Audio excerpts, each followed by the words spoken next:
numbers today. So the good news is we have 7 new cases in Queensland today, 1 overseas acquired and in hotel quarantine, 6 others that are directly linked to the Indooroopilly cluster, and all of those have had 0 days infected in the community. So thank you once again to all these families who are staying in home quarantine to keep us safe, and also coming out and getting their regular tests so that we know whether anyone in those households or those close contacts are becoming positive. And of course, we are still seeing those positive cases turning up late in their 14-day cycle, which reinforces why it's so important that anyone who is ever a close contact and required to go into home quarantine must stay home for their entire period and undertake those tests. So that brings us to 143 in the current cluster linked to Indooroopilly. We have 165 active cases currently, and I thank the 22,774 people who came out and got tests yesterday. And we had 15,158 vaccines. And so we will see those vaccination numbers continue to go up because not only have we got our new mass vaccination centre open this week at the Brisbane Convention and Exhibition Centre, but the great news is, of course, we have our health vaccination centres right across Queensland, and we have our GPs, and now we have our community pharmacies like this one at Woody Point online helping us as well. And they've done almost 300 vaccines here just in a week. So it's wonderful, and I thank Steve and Kylie for their incredible work. We have about 398 community pharmacies now operating in southeast Queensland, and we have over 900, I think 980 community pharmacies across Queensland now. So if you're wondering where you can get a vaccination, make a booking with your GP, go online, book with your community pharmacy, or some of them will be taking walk-ins as well. Or, of course, register your interest to get vaccinated at one of the Queensland Health vaccination centres, which includes the Brisbane Convention and Exhibition Centre. If we all get vaccinated, we know that this is a really important step for us to be able to open up our economy and stay safe. Again, the message to everybody, please come out and get tested if you have any symptoms whatsoever. Message to everyone, if you're feeling unwell and you know you've got to go get a test, don't pop off to the pharmacy first to get some medicine before you get a test, or on the way home. Please just go straight to getting a test and go home and wait for your results. But I do want to give a shout out to everyone who is helping us, all of our health workers, our pharmacists, our GPs who are helping us with the vaccination rollout. We're so pleased with their support. Now today I've got with me our Deputy Chief Health Officer, Dr. Smith, and I'm just going to ask him to say a few words and tell us a bit more about these 6 cases. Thank you, Doctor. Thank you very much, Minister, and good morning, everyone. So as the Minister mentioned, the case numbers now for the Indooroopilly outbreak is sitting at 143, and we've had 6 new cases related to that outbreak this morning, or at least in the last 24 hours. So they are a 1-year-old sibling of a child who was already in hospital, the case.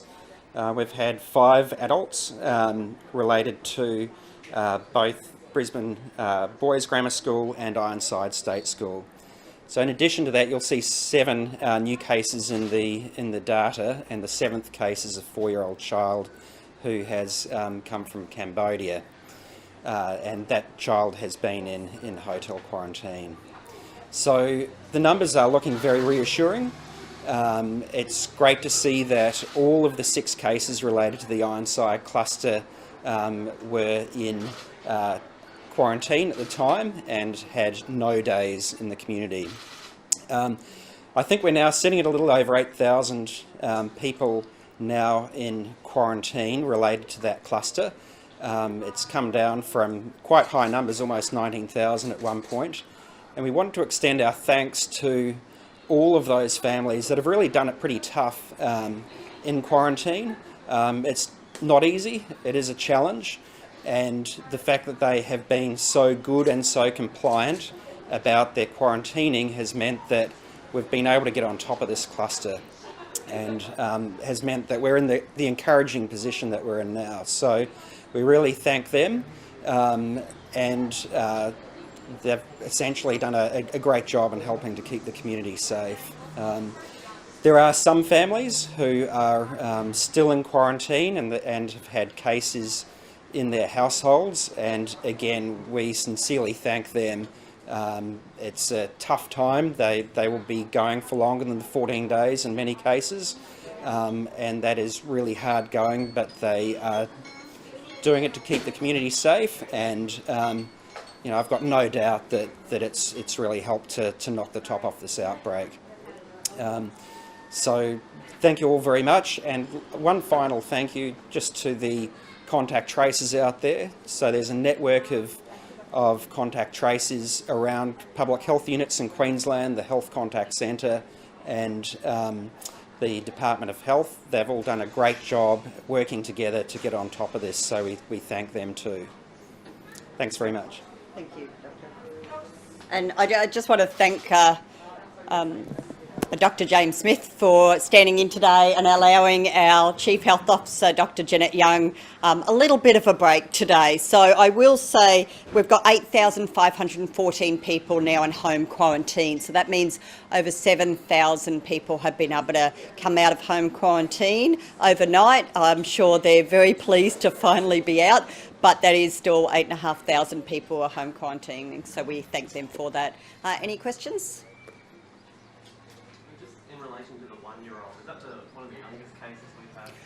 Not one of the young, certainly the youngest in this cluster, but we have had infants before during the pandemic. Are you concerned that children will be particularly vulnerable? We've seen a lot of kids catch this in this latest outbreak.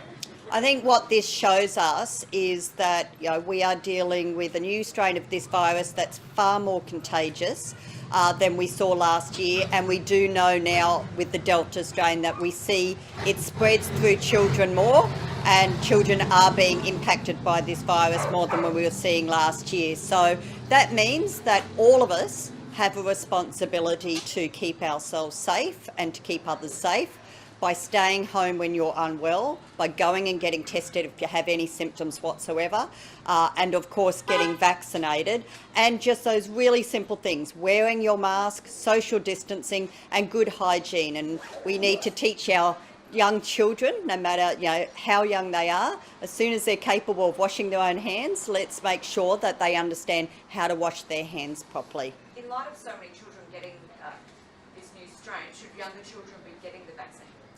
Look, I'll get Dr. Smith to address this as well, but there hasn't been any change in advice from ATAGI at this point in time. We do know that 16 plus can get Pfizer and 18 plus can get AstraZeneca, but 12 to 15-year-olds who are vulnerable, who have medical conditions, that they have given advice that those ones should come forward, and we're working with the Children's Hospital to get those young people who are particularly vulnerable because of severe health conditions, making sure they're coming forward and getting vaccinated. But I'll ask Dr. Smith to just comment on any recommendations on what we're seeing around vaccinating children under the age of 12. Doctor. Thank you. You're right, and there has been a significant proportion of children in this particular incident, as there has been around the world. We've seen a greater proportion of children with Delta. It'd be wonderful to see children vaccinated, and I hope that'll come soon. But as the Minister said, at the moment we've got our priority groups and we've got the registration in place for those vaccines. So we will look forward to the day when it comes. With the one-year-old, I'm assuming that one-year-old's in hospital. How bad are the symptoms that one-year-old is experiencing? I'm advised they're stable. And how many 12 to 15-year-olds are we expecting to fall under that category here in Queensland in terms of having that medical condition or require vaccination? Look, I don't have those exact numbers to hand, but we can take that question back to our media team and get a response for you. Minister, a question for you. Andrew Laming has been found not wearing his mask. Will he be investigated for that? Look, I've just heard about this morning. I understand that the compliance unit is looking into the issue. I appreciate that from time to time people will inadvertently forget to put the mask on, but we all have a responsibility. If you are flagrantly going out and not wearing a mask, then there's fines that certainly can be issued to you. The masks are there for a really important reason, and I have to say to all elected members of parliament, we have a responsibility to lead by example, to make sure we're complying with the rules. And particularly, can I say federal members have just flown back from the ACT, had to leave parliament early because of the lockdown there. We all know the risks. We know that we've just come out of a lockdown here in Queensland. We have a higher level of restrictions currently, which includes wearing this mask all times other than needing to sit down and eating and drinking, and of course needing to do something like this. But otherwise, if you're out and about in the community, you should have your mask on. That's all there is to it. In terms of vaccine, obviously the hub's doubling capacity today. What's bookings looking like, and what are wait times like? So bookings are looking really good, and I know when I had a look at the figures yesterday morning, tomorrow was 98% booked, so I'm sure they'll fill that last 2% before tomorrow. So we're hoping to do around 3,000 today and another 3,000 tomorrow. Because it's a booking system, it means that you don't really wait. It is a really quick line to move through. You get booked in, they send you off to see one of our wonderful health workers to give you your vaccination, and of course, and then you sit and wait and be observed for a brief period of time, 15 minutes or half an hour if you have any particular condition that need to be monitored for more. But the people I've spoken to, they said it's seamless. So big shout out to everyone at the Brisbane Convention Exhibition Centre. All I've heard is positive comments about how quickly people are moving through. We're seeing some teenagers get into vaccine bookings because they're listed as dependents with their parents over other adults who are... Yes, so look, there's a range of reasons. I'm hearing this criticism of teenagers jumping the queue. Can I say that some of these are household members who are prioritised because they may be a household member of someone who works around hotel quarantine. They might be a household member who has someone who works in health or police, paramedics. So we've said we prioritise those households as well now, because of course if one of those people end up positive and taking it back into the home, we now know with the Delta strain that it is spreading throughout the entire household. We are seeing this year, more than we ever did last year, 100% transmission to every member of the household. We just weren't seeing that last year. So that's why Dr. Young has made the decision to allow for the households of priority people to also be vaccinated. Also, when I was at the convention centre the other day, I was talking to some of those young people. They actually work in childcare. They work in before and after school and vacation care. Think back to when your kids were in vacation care or after school care, or they may currently go there. There's a lot of young people, 18, 19-year-olds, who are doing their Certificate 3 in childcare.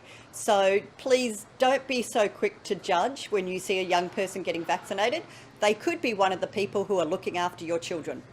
Minister, sorry if you've already mentioned this, it's just a bit hard to hear. Sure. What's compliance like since the new travel measures were announced? So compliance numbers are good. Of course, the police want to keep sending the message out that they have ramped up compliance on the borders, and it's really important that anyone who's coming from the ACT, New South Wales, Victoria, understand what the restrictions are.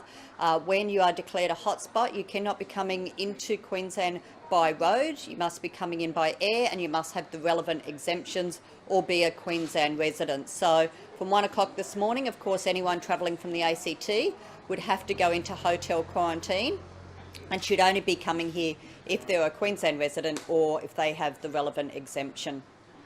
Just on the other children in the filling cluster, have any of them been suffering any severe symptoms at all?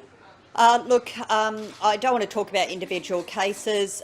The important thing is none of them are in ICU. They are in hospital, if any of them. So we do know some of the children are in hospital, not just being cared for at home by health workers, but none of them are in ICU, and I'm really pleased about that. Do we know what that breakdown is?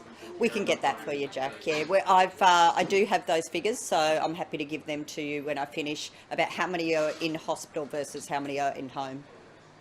Any other questions? Border in northern New South Wales. At what point, in terms of numbers, is the figure going to be for us to actually put a hard border back in place for that bubble? Look, remembering we do have a hard border already in place, but what we do have is also a border zone, because we know a lot of people work and travel back and forth across that border. Queensland is working in areas like Tweed Heads and vice versa. We're talking with the New South Wales Government, particularly about that Tweed community, to see if we can ensure that if there has to be further restrictions put in place across that border, that people are able to move across. Especially we've got health workers and emergency workers, police that need to be able to move back and forth quite easily. So we're having conversations with New South Wales currently on that. The Premier mentioned yesterday she wanted to hear New South Wales plan payment. How soon do you want to see them come to the table with more information around that? Look, New South Wales stands up every day and reports to the public, just as we do. It's up to New South Wales to report on any changes that they're making to their restrictions or lockdowns. We have to look after Queensland, and that's what the Premier has done every day, taking on board the advice of the Chief Health Officer. Okay, last questions. Any more? All good? All good, Thank you. Now, would anyone like to talk to Steve or Kylie while we're here? Our pharmacists? Yeah? Yep. Steve, you're up. Hey. You take Mark's lost it. Oh, yeah.